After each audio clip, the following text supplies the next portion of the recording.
Oke, oke, teman-teman, kita lanjut materi selanjutnya, yaitu contoh desain organisasi company. Jadi ini adalah sebagian kecil contoh dari desain organisasi di beberapa perusahaan. Nah, saya ambil dari di sini perusahaan yang pertama ada namanya Apple Company. Nah, teman-teman pasti tahu ya, Apple Company ini ataupun perusahaan Apple, di mana dia pasti mengeluarkan kayak iPhone, iPad, kemudian ada MacBook, kemudian juga ada lain sebagainya seperti itu, untuk komputer, untuk iPad, untuk handphone dan lain sebagainya.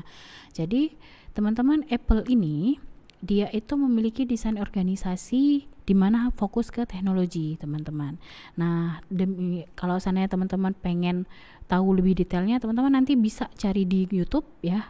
Ya, ini judulnya How Apple is Organized for Innovation, The Functional Organization. Nah, di sini dia menjelaskan bagaimana desain organisasinya yang awalnya itu di handle oleh siapa, kemudian dia ganti CEO-nya, kemudian dia rombak semua divisi sampai akhirnya apa, dia menghasilkan dan fokus ke teknologi seperti itu.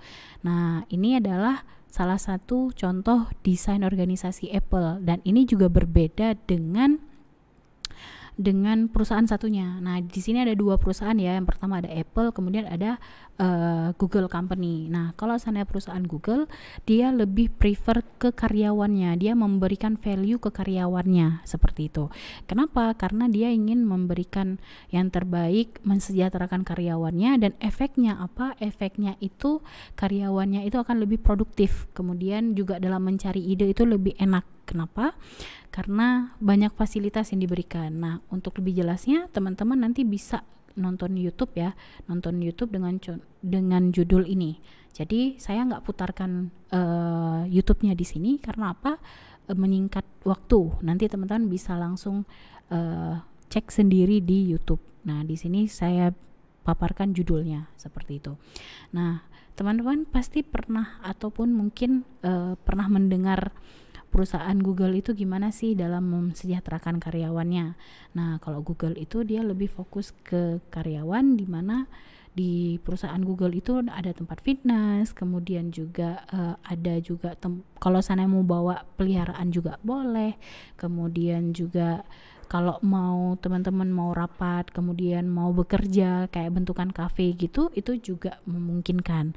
Kenapa? Karena mereka membebaskan karyawan yang berekspresi, tetapi tetap produktivitas tetap harus, dan target terus harus dicapai. Jadi itu tuh memberikan value kepada karyawan. Dan ini adalah dua perusahaan yang berbeda ya teman-teman. Yang satu fokus ke teknologi, ya Google juga fokus ke teknologi, tapi dia lebih prefer ke memberikan kesejahteraan kepada karyawannya ya teman-teman ya. Nah, contoh gampangnya desain organisasi itu juga ya, mungkin di sini teman-teman pernah lihat perbankan. Nah, itu desain organisasinya berbeda dengan organisasi yang nirlaba ataupun yang tidak berfokus kepada laba gitu ya. Kalau seandainya perbankan itu pasti tampilan karyawannya didesain semenarik mungkin ya, berarti yang cantik-cantik seperti itu. Sedangkan yang nirlaba itu lebih ke mungkin yang sosial-sosial. Nah, itu adalah salah satu juga bentuk dari desain organisasi. Nah, desain organisasi itu adalah strategi bagaimana kita mencapai tujuan. Makanya di sini teman-teman harus memikirkan bagaimana ya desainnya, gimana caranya tujuannya tercapai dengan strategi yang paling baik. Nah, lagi-lagi teman-teman silahkan nanti teman-teman pelajari kira-kira perusahaan mana sih yang menurut teman-teman itu desain organisasinya menarik dan keren gitu. Karena apa? Setiap desain organisasi pasti ada plus minusnya. Ada yang berfokus ke, misalnya fokus ke A, ada yang berfokus ke B, tetapi tetap dua-duanya ada tujuan yang ingin dicapai seperti itu. Nah, di sini saya hanya memaparkan contohnya. Untuk video lengkapnya teman-teman nanti bisa cek di YouTube dengan judul di sini sudah saya screenshot, jadi teman-teman nanti bisa lihat seperti itu ya. Ini adalah salah sedikit dari contoh dari desain organisasi. Oke, teman-teman, selanjutnya akan kita masuk ke subbab selanjutnya terkait dengan tujuan kenapa kita harus mempelajari desain organisasi. Terima kasih.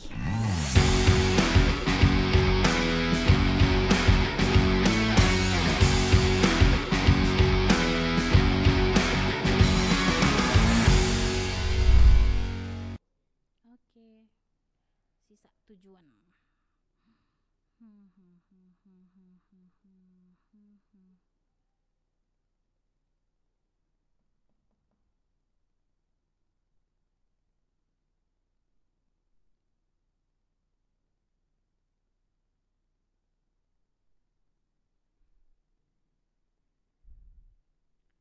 Oke, Mas.